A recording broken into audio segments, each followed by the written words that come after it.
en las partes de este sistema, ¿no? ¿Y cuáles son las partes de este sistema? Básico, hemos dicho, los dos riñones, dos uréteres, la vejiga, la uretra. Y glándulas accesorias, sobre todo en el varón. En el varón, ¿qué vamos a tener? La próstata. ¿Qué más? Las vesículas seminales, ¿no? Son glándulas anexas. En este caso del sistema ¿no? ¿Qué otras glándulas tenemos encima de los riñones? Las suprarrenales. Van a estar encargadas de generar una hormona propia, ¿no? Que tiene una función importante. ¿Cuál es? ¿Cuál es? ¿Recuerdan? Entonces, resumiendo, de eso es lo que vamos a ver. Entonces, ¿de qué se encarga el riñón? De formar orina. Es una de las funciones. Formador o formador de orina. ¿Qué más? Equilibrio ácido-base, ¿sí o no? Eliminación de sustancias tóxicas, ¿cierto? Muy bien, son una de las tantas. Otra función del riñón es la producción de eritroproyetina. ¿Qué parte del riñón produce eritroproyetina? En la corteza renal. La corteza es la que produce eritroproyetina. La renina, ¿no, doctor? Si nosotros hablamos de la unidad funcional y anatómica del sistema urinario, ¿cuál sería? ¿El glomérulo o la nefrona? La nefrona. La nefrona, pues es la unidad funcional y anatómica del riñón. ¿Ya? Ok, entonces, dentro de las tantas funciones que hemos mencionado, también debemos recordar que tenemos dos riñones, ¿no? Que son retroperitoneales. ¿Por qué le decimos retroperitoneal? Detrás del peritoneal. Y los riñones tienen unas medidas y pesos, ¿no? Que son comunes a la mayoría de los seres humanos. Entonces, dijimos acá equilibrio ácido-base, pH, eliminan sustancias tóxicas, ¿no? A través de la unidad funcional que es la nefrona. Recuerden ustedes que la nefrona está formada por quién está formada la nefrona? El glomérulo, la cápsula de goma, los túbulos contorneados, tanto el proximal, la sargente, el tubo colector. Yo les mencioné la vez pasada que este sistema urinario, de todo el sistema, estaba compuesto, había una partecita que formaba orina y otra partecita que solamente la conducía.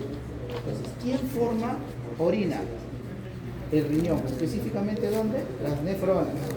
¿Cómo están formadas las nefronas? Ya lo acabamos de mencionar, porque el tubo renal, tubo coronal, etc. Entonces, ¿dónde se forma la orina? En el riñón. ¿En qué parte? En la nefrona. ¿Ok? ¿Y quiénes conducen esta orina hacia el exterior? Vasos, los dos uréteres y obviamente la vejiga, que es el receptor, y la uretra.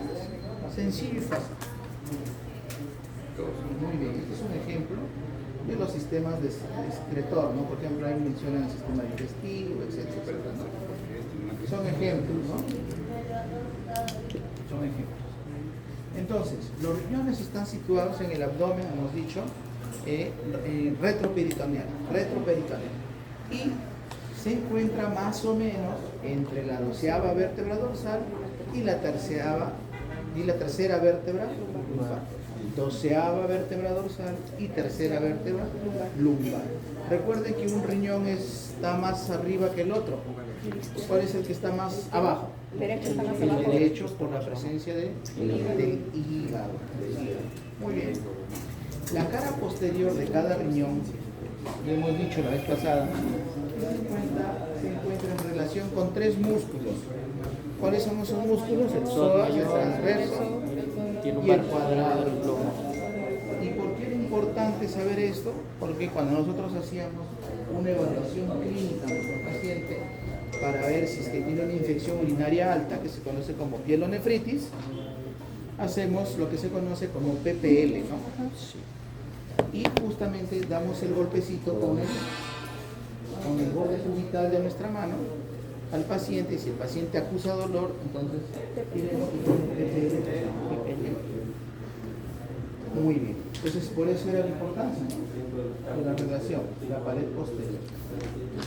Obviamente, tanto el riñón derecho como el riñón izquierdo tienen relaciones anatómicas. El riñón derecho, ¿con quién se relaciona? Se relaciona con la vena cava inferior, la segunda porción del duodeno, el hígado y el ángulo hepático del colon. Con estos dos a través del peritoneo, ¿no? A través del peritoneo, ¿con quién entonces? Con el hígado y el ángulo hepático, a través del peritoneo. ¿Y con quién más? Con la vena cava inferior y la segunda porción. Ese es el riñón derecho. ¿Y el riñón izquierdo con quién? Fácil, la aorta abdominal. ¿Qué más? El estómago y el páncreas, el ángulo esplénico del colon y el vaso. Ya dijimos y mencionamos que en los polos superiores de los riñones encontramos a las glándulas suprarrenales. ¿A qué estructura se les considera vías urinarias intrarrenales? A la pelvis renal y los Fácil. Las cálices menores, las mayores y la pelvis. ¿No? La pelvis, ¿no? No, digo, pues la pelvis.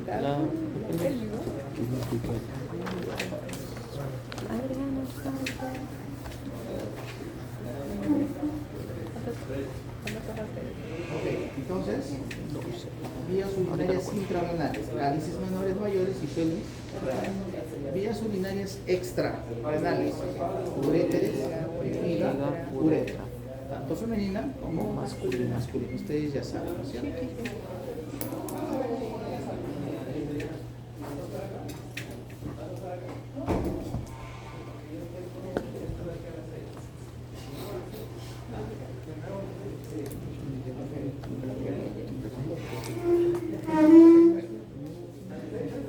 Quise silenciar el grupo, me confundí. Quise silenciar el grupo. Vías urinarias intrarrenales y vías urinarias extrarrenales. ¿Ok? Aquí tenemos la diferencia de una vía urinaria de sexo femenino y de sexo masculino, ¿no? La diferencia, ¿cuál es? La posición, la ubicación del útero, ¿no? Y en la mujer y en el varón la presencia de las glándulas anexas. Y ya mencionamos. Muy bien. Un resumen. Este es un resumen. Y vamos a avanzar para hablar del retroperitoneo. Entonces, el peritoneo parietal posterior, pared posterior, se tiene tres regiones, ¿ya? Tres regiones. Una media y dos laterales. Una media y dos laterales. La media, ¿dónde está ubicada la media? O sea, nuestro peritoneo medio, delante de la columna vertebral y en relación con quién? Con la aorta, la vena cava inferior, cadenas linfáticas, ¿no? Nada más. Eso es lo que está en relación con la parte media del retroperitoneo. Y tenemos los laterales, la derecha y la izquierda, ¿no? Nada más. Eso es lo que encontramos en el retroperitoneo, hablando del retroperitoneo. Entonces, diremos que el riñón son los órganos retroperitoneales, que son un par y que tiene como peso aproximado entre 150 y 170 gramos, ¿no? Las dimensiones ahí la tienen, ¿no? Y lo más importante, chicos, que se recuerden, es el hilo renal. El hilo renal, ¿cómo está formado? Por la arteria renal, la vena renal, los linfáticos, nervios y pelvis renal. ¿Cómo está formado entonces el hilo renal? Arteria renal, vena renal, linfáticos, nervios y la pelvis renal. Muy bien. Recuerden ustedes que los riñones tienen dos caras, dos bordes y dos polos. Dos caras, dos bordes y dos polos, ¿no? Miren ahí, siempre la curvatura será convexa, ¿no? La curvatura. Mientras que la parte de adentro, por donde está el hilo, es convexa, con cavidad, ¿no? Convexa. También dijimos que si nosotros hacemos una incisión longitudinal en el riñón, vamos a apreciar dos zonas bien marcaditas en el riñón. Una pálida, ubicada en el borde, aproximadamente mide 1 centímetro, se llama corteza. Y la parte de más, la que continúa, es la médula. ¿Y qué encontrábamos en la médula? Dijimos, encontrábamos a las pirámides de Malpighi, columnas de Bertini. Las columnas se encuentran en la pirámide, en la médula. Claro. Porque las pirámides son parte de la corteza, ¿no? También, pero o sea, todo esto es una pirámide. Esta es una pirámide, ¿no? Una pirámide. Y acá todo esto, ahorita lo vamos a ver, esta es la corteza. La corteza. Pero la base de la pirámide, ¿dónde está? ¿Ahí o al revés? Está ahí, a la punta hacia abajo. La base, ¿no es cierto? Entonces así, la base y termina en punta. Base, punta, base, punta, base, punta. Todo esto es la corteza. Entonces, estamos ahí viendo las pirámides de Malpighi y a los costados están las columnas de Bertini. Ajá. ¿Sí? Sí, pero ya entendí. ¿O no? No, sí, o sea, pero en sí las columnas de Bertini, por ejemplo, si usted nos preguntara dónde es que se encuentran, se encontrarían en la médula. Columnas de Bertini están en la médula. Ah, ya. Médula. Ya, pues. Claro, son formando parte de cada ¿cómo se llama? Pirámide. No, ahorita lo vamos a ver. Entonces, ahí encontraríamos, dijimos entonces a quién, a las pirámides de Malpighi, columnas de Bertini, cálices mayores, cálices menores, ¿no? Ahí miren. Entonces, ahí puedes darte cuenta que la base está hacia la corteza, ¿no es cierto? Las bases de las pirámides. Y entre medio o en medio de cada pirámide están las columnas de Bertini. Entonces las columnas de Bertini obviamente van a llegar a la corteza también. Claro, si esa es tu pregunta, ¿dónde exactamente están? Están formando parte de ambas, pero más de la médula. Claro, porque todo eso sería la columna de Bertini, o Bertini, ¿no? Si tú preguntas si es una columna, si es otra columna, mira, llega hasta la... Claro. Exacto. ¿Se dan cuenta? Entonces, pero la mayor parte de dónde está, en el medio. ¿Ya? Y luego después encontramos ahí a las cálices menores, que están viendo ustedes.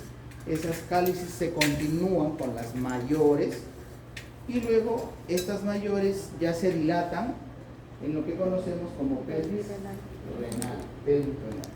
Después de la pelvis renal que está dilatada se vuelve a hacer angostito y a esa parte se llama uretra. Es lo mismo de lo mismo, sino que como está ensanchado, lo otro, primero vienen así, ¿no? Confluyen varios conductos. Estos son los cálices mayores y menores, ¿no es cierto? Luego se hace uno solo, ancho, que es la pelvis renal. Y luego se vuelve a hacer angostito, que es ya conocido como uretra. Todo es la misma vía, no sé si se dan cuenta, ¿no es cierto? Miren acá, ureter se ensancha, pelvis, y las confluencias de todos, cálices menores y mayores, es un mismo, uno solo, sino que reciben nombres diferentes porque acá son varios conductos, forman la parte más ancha, luego se hace delgadito. También les mencioné que a veces algunos pacientes tienen a desarrollar o hacer cálculos, ¿no? O litos. Lito significa piedra, ¿no es cierto? Entonces, y a veces se puede formar acá y pueden viajar por este conducto llamado uréter y pueden obstruir, les dije la clase pasada, ¿no? Y les dije que, por ejemplo, si es que es muy grande el cálculo, ¿no? Puede obstruir y la orina ya no va a pasar hacia acá abajo, ¿no es cierto? ¿Y qué pasa acá? Se ensancha, se llena acá de orina, lo que se conoce como hidronefrosis. Por si acaso un dato nomás les doy. Los cálculos que se forman mayormente en las personas, ¿de qué son? ¿De qué están formados esos cálculos? De oxalato de calcio. ¿Ya? Oxalato de calcio. Si ustedes me preguntan, por ejemplo, sí, pero ¿y de qué está formado ese cálculo? De oxalato de calcio. Es lo más común, lo más frecuente. Pero en mujeres hay otro componente que se llama estrubita, por si acaso. Estrubita. La estrubita se da más en mujeres, ¿sí? Se da más en mujeres que tienen ictus a repetición. Ahí está el estrubita, ¿ya? Son los dos más. Hay otros de otra composición. Ahorita en este momento no me acuerdo cuál es, pero no son muy frecuentes. Los más frecuentes son, de la mayoría de personas, el oxalato de calcio y después la estrubita en mujeres, ¿ya? Entonces ya hemos hablado, ¿no? De cálculos. Y les decía que si está obstruyendo, obviamente va a generar mucho dolor, un aumento del peristaltismo, ¿cierto? Pues al doler mucho, nosotros teníamos que combatir el dolor de este paciente con un cólico renal por cálculo, con antiespasmódicos y analgésicos, ¿no? ¿Cuál es el antiespasmódico que usábamos? La iosina butil bromuro o escopolamina. Hay otra que se llama clopidogranato de lisina, ¿no? Conocido como Flidan compuesto. Y un analgésico como el metamizol, ¿ya? Recuerden ustedes que el metamizol no solamente es analgésico, sino antipirético. Muy bien. Ahí tenemos los cortes del riñón. Estamos viendo la zona de la corteza y la parte de la médula, ¿no? Describimos ahí entonces las estructuras que son las columnas de Bertin, etcétera, ya lo hablamos, ¿no? Y luego pasaríamos a ver la parte de irrigación del riñón. Dijimos que la arteria renal es rama de ¿quién? De la aorta, ¿no es cierto? Entonces viene aorta abdominal, luego arteria renal. De la arteria renal, la arteria segmentarias. Puede ser superior, medio, inferior, ¿no? Segmentarias. Después de las segmentarias, ¿qué vendrán? Lobulares. Interlobulares. Luego, interlobulares. No, ¿y las interlobulares, arcuatas, interlobulares. Ya está. Ahora sí. Entonces, vamos a ir en orden. Hay superior, medio, inferior. Segmentarias. Aquí lo vamos a ver. Entonces, de la aorta, chicos, ahí está, nacen las arterias renales para cada riñón, ¿no es cierto? Inferior y posterior. Una vez que llegan al hilo, se dividen dando lugar a las arterias segmentarias, superior, inferior, ¿no? Muy bien, cada una de ellas se encarga de irrigar obviamente cada segmento, ¿no? Por ejemplo, ahí tenemos arteria segmentaria superior, obviamente toda la parte superior. Luego tenemos la arteria segmentaria inferior, toda la parte inferior. Luego tenemos arteria segmentaria antero-superior, la segmentaria antero-inferior, ¿no? Son cinco, ¿no? Sí. Entonces ahí tienen las ramas de ¿quién? De la arteria renal. Si les preguntan a ustedes, ¿cuáles son las ramas de la arteria renal? Las segmentarias. ¿Cuál segmentaria? La superior, la inferior, la anterosuperior, la anteroinferior. ¿Me faltó una? Posterior. Y la posterior. Ahí está. ¿Ya? A ver, ¿dónde está? Superior, Está. inferior, antero superior, antero inferior y el Pero no posterior. está la posterior. Falta. La posterior está Ajá. posterior. Entonces, ¿cuántas ramas son? Ayer De el 4 a 5. pregunta. De 4 a 5 ramas. ¿Ya? Listo. Entonces, después de las segmentarias, ¿quién viene? Las interlobulares. Interlobulares. Estas interlobulares ascienden por los márgenes de las pirámides y cuando llegan a la base se llaman arcuatas o arqueadas.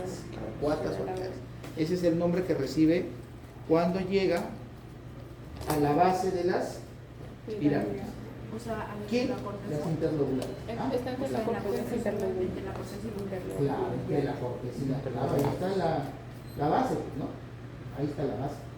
Entonces estaríamos hablando de acá, pues, ¿no? Mira, la base, ¿no? De toda la base. Entonces cuando llegan aquí, se llaman arqueadas o arcuatas. ¿Por dónde van? Por los márgenes de las pirámides. Y una vez que llegan acá se llaman arcuatas, ¿no? Y eso que están casi y con ramitas ya hacia la corteza, ¿no? Y de ahí son los interlobulares.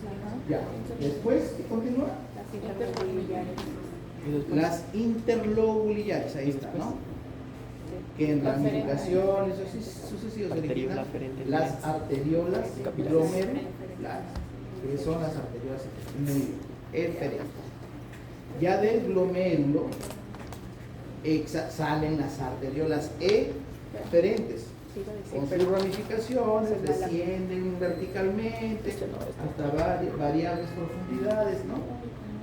De la pirámide mular hasta ascender después nuevamente en forma ya de capilares venosos. Y ahí se acaba lo que es la circulación arterial y venosa renal. Entonces no es difícil, ¿no? No es difícil, solamente es acordarse de quién derrama la arteria renal. Nada más. Entonces, la aorta. ¿Ven? Muy bien. Acá tenemos una nefrona, que es la unidad funcional del riñón. Dijimos que estaba compuesta por quién? Por el glomérulo, la cápsula de Bowman y los túbulos. Túbulos contorneados proximales, asa de Henle, tubo contorneado distal y tubo colector. ¿Cuántos tipos de nefronas tenemos? Dos, las superficiales y las yuxtamedulares. ¿Cuál de estas dos es más, la tenemos en mayor porcentaje? Las yuxtamedulares. ¿Un porcentaje de cuánto? No, las corticales son. Lógico.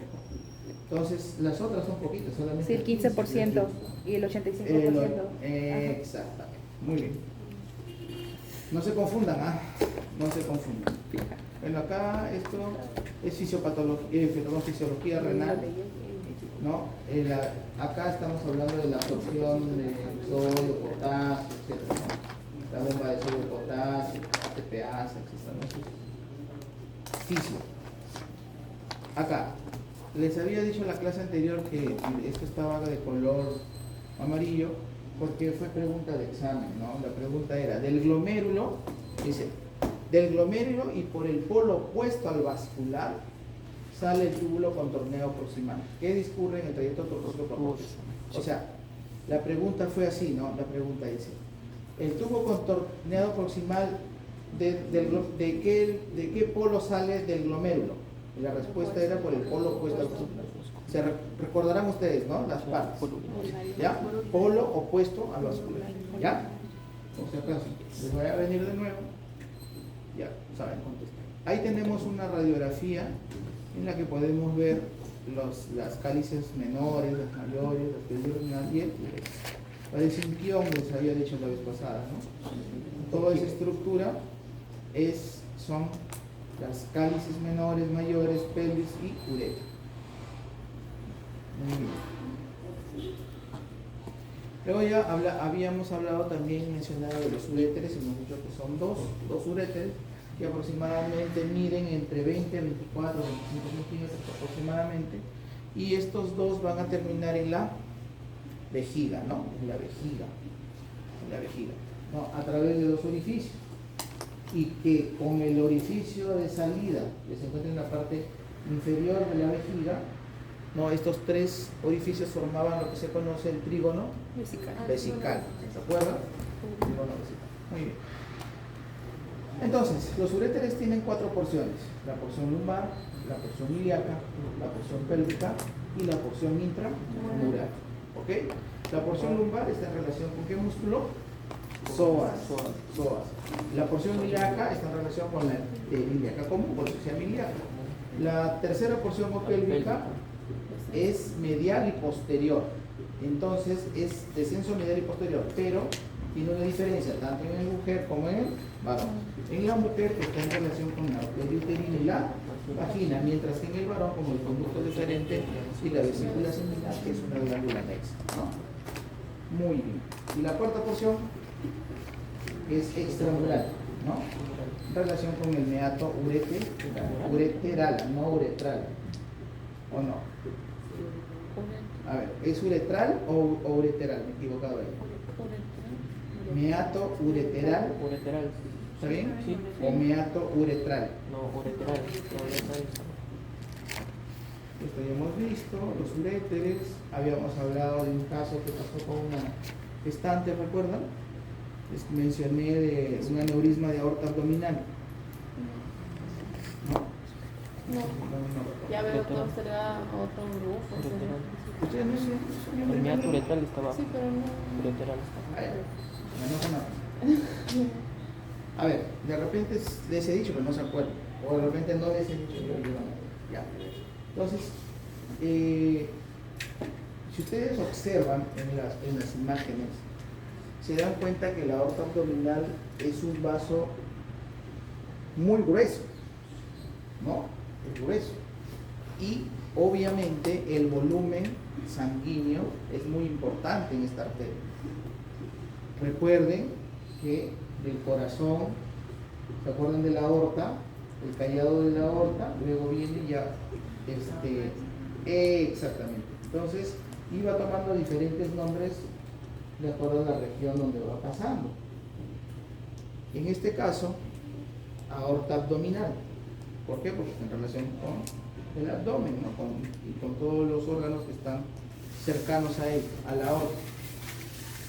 ¿Qué ocurre? Les comenté yo que había una gestante, cuando yo hice internado había hace muchos años, una gestante que llegó a la emergencia porque tenía mucho dolor abdominal. Ya la gestante tenía 27 semanas de gestación, o sea, ya era la barriguita grande, ¿cierto? Grande, se notaba. Entonces, como llega a la emergencia, el ginecólogo de guardia, ya saben ustedes por ser gestante, son dos seres, ¿no es cierto? Entonces, como le dolía mucho y no había una causa aparente, o sea, no había una infección, no había contracciones, etc. No había una causa que esté provocando aparentemente ese dolor. Le buscaron para ver si tenía cálculos en la vesícula, si tenía cálculos renales, no tenía nada, le hicieron de todo, ¿ya? Pero como no encontraban el origen del dolor, se hospitaliza esta paciente y se le hacía el control cada hora se le hacía sus funciones, se le tomaba temperatura, presión, etc., ¿no? Entonces yo estaba a cargo de esa paciente y era domingo y yo me salí, porque el domingo salíamos a mediodía y me fui a mi casa.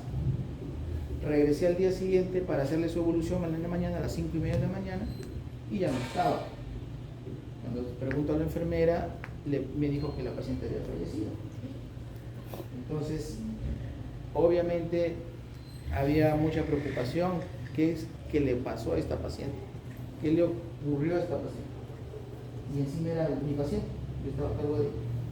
Entonces me iban a dar duro, ¿no? O sea, que yo la culpa se le quedaba. Entonces empezamos a averiguar, caímos de historia y averigué qué es lo que ocurrió. Entonces yo me salí a las 12:30 del hospital y ella muere a las 2 de la tarde. ¿Qué ocurrió? Seguía manteniendo el dolor, le avisaron al ginecólogo que estaba en emergencia y mientras iba subiendo, porque el hospital era grande, del primer piso al 5.º piso, entonces la señora dice, ¿sabe qué? Ya no lo llame al doctor porque ya no me duele, ¿no? Ya no me duele, me dolía del 1 al 10 me dolía 30, o del 1 al 100 me dolía 1000, pero ahorita ya no me duele nada. De un momento a otro, o sea, se quejaba. Y de un momento a otro dijo, no, ya no me duele nada, estoy bien, estoy tranquila, ya estoy chévere. Y me dijeron, bueno, no, estaba con dolor toda la mañana, toda la tarde, y me dice que ya no, y que ya no lo llame porque ya al médico. De todas maneras, llega el ginecólogo porque le habían avisado. Y le dice, señores, ¿qué pasó? Me dice, no, yo no tengo dolor, no me duele nada, pero iba quedándose dormida. Pero no le dolía. Ya, pues, cuando le hacen un control hicieron un hematocrito para ver la hemoglobina, tenía 3 de hemoglobina. 3. ¿Qué ocurrió? Una hemorragia interna.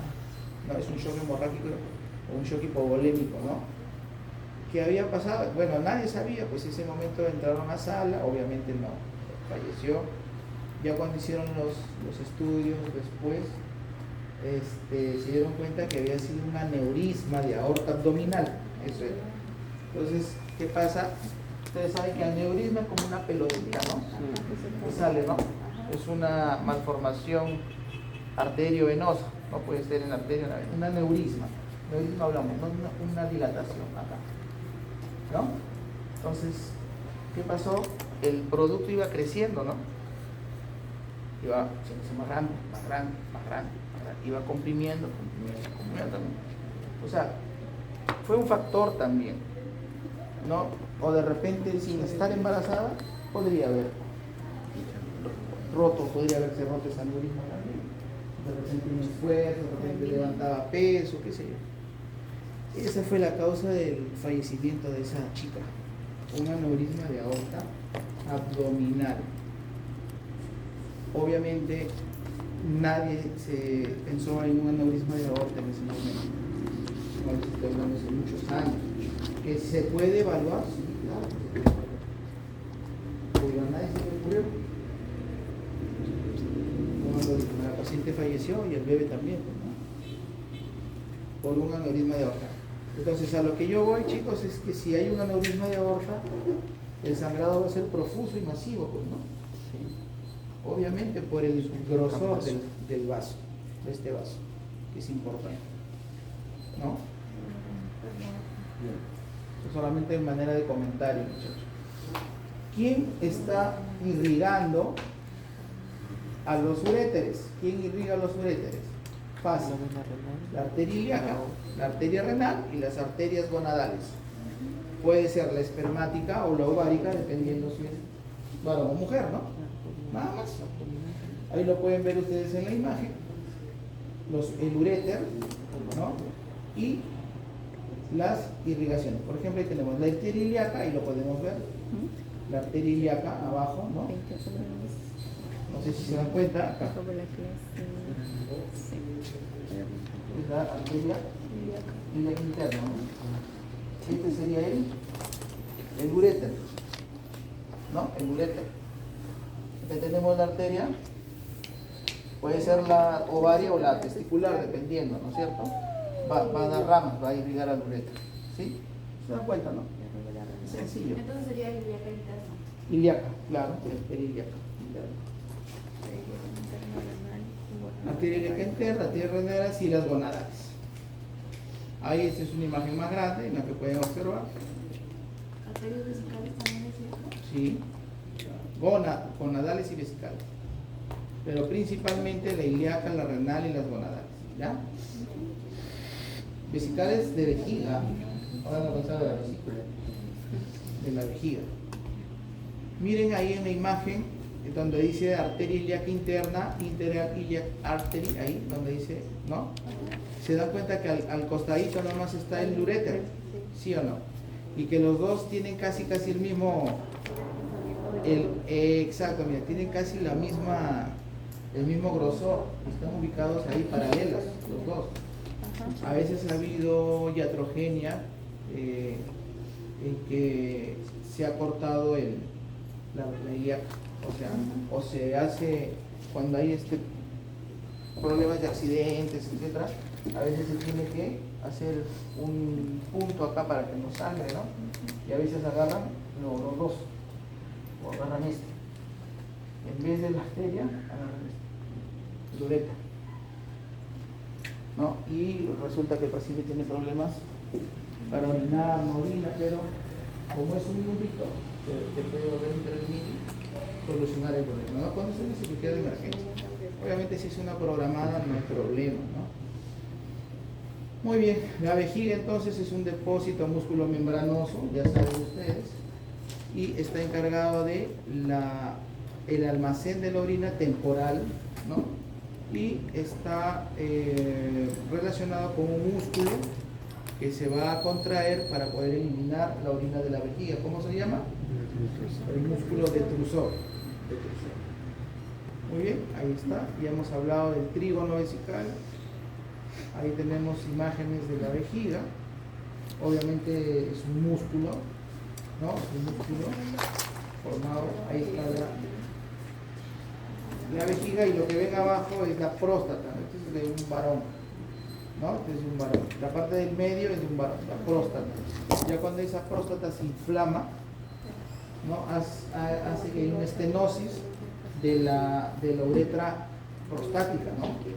Por eso los varones que tienen problemas de hipertrofia de próstata tienen problemas al miccionar, que van orinando de gotita en gotita. O en todo caso hay que ponerle la sonda vesical. O sea, es decir, la sonda llega hasta dónde, hasta la vejiga, ¿no? Entonces, si es que acá esta uretra prostática se ha hecho más delgadita, entonces ya no puede orinar, no puede pasar la orina para acá. Entonces ponemos la sonda hasta acá, hasta la vejiga, ¿no? Para que el paciente pueda miccionar. Muy bien. ¿Qué más? La ubicación, ya saben que se halla de acuerdo si es varón o mujer. En el hombre está delante del recto y en la mujer delante del cuello uterino y la vagina. La forma es variable, algunos textos lo describen como globular, otros como pirámide y otros textos como triangular. Lo importante es que recuerden que de toda esta partes que tiene la vejiga, es decir, el vértice antero superior, vértice antero inferior, ¿dónde se fija el uraco? En el vértice antero superior. Eso también ha sido pregunta de examen. ¿Ya? Antero superior. Arterias que irrigan la vejiga: la arteria ilíaca interna, las vesicales superior e inferior, ¿no? La vesical superior se origina ¿dónde? En la porción permeable de la arteria umbilical, y la vesical inferior nace del tronco anterior de la ilíaca interna. Muy bien. ¿Qué más? Nada más. Uretra. La uretra en el varón tiene doble función: eliminar orina ahí, permitir el paso de líquido seminal cuando hay una relación sexual, ¿no? Mientras que la mujer es única, o sea, solamente sirve para el paso de la orina. ¿Okay? ¿Cuáles son las partes de la uretra? 3. La prostática membranosa y esponjosa. Algunos textos consideran 4: preprostática, prostática, membranosa y esponjosa. Ambas son válidas, ¿ya? Muy bien, es el conducto que lleva la orina al exterior. Ya, obviamente en la mujer es más corto, por eso es que hay más tendencia a las infecciones urinarias, ¿no es cierto? Urinarias. Muy bien. Mientras que en el varón más difícil que le dé una infección urinaria, ¿no? Ahí está el trígono vesical, ahí tenemos a la próstata, que está a los lados, ¿no? O envolviendo, si ustedes gustan, o envolviendo a la parte de la uretra prostática, ¿no? Tenemos glándulas, ahí tenemos la glándula uretral, ¿no? Aquí tenemos la uretra femenina, que es chiquita, ¿no? Esta es la uretra femenina en la color amarillo, y la vascularización, ¿no? La parte superior está irrigada por los ramos de las arterias vesical inferior y vaginal. Esa es la irrigación ¿de la qué? De la uretra femenina. Nada más, chicos. Y las glándulas suprarrenales. Recuerden que los riñones hemos dicho, ¿cuánto mide más o menos? 12 de largo. 12, 6, más o menos. 12, 6 y 3. Ya. De 3 a 5. Ese es un riñón normal, ¿no es cierto? Ya. Le voy a dar un dato, acá está. De 12 a 6 y 4. 12, 6 y 4. Puede ser 11, puede ser 7, pero eso es más o menos las mediciones, que tiene, el tamaño que tiene un riñón. Cuando nosotros hacemos, por ejemplo, una ecografía renal y vemos que el riñón, por ejemplo, el tamaño es de 12 y lo encontramos en 8, chiquito, ¿no? Entonces, ¿en qué patologías podemos encontrar un riñón pequeñito? En las insuficiencias renales crónicas. Se hace chiquito el riñón, ¿ok? Se hace chiquito el riñón. Ya, en las insuficiencias renales crónicas el riñón puede disminuir de tamaño. Es característico que el riñón se haga más pequeño en las insuficiencias renales crónicas, ¿no? Por ejemplo, en la nefropatía diabética, ¿no?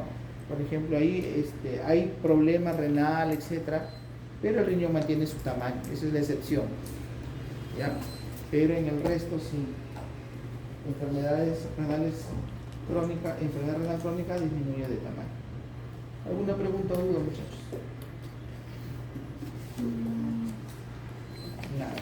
Hemos hablado de todo un poquito, ¿no? Y así sencillito para la práctica, para que saquen 20.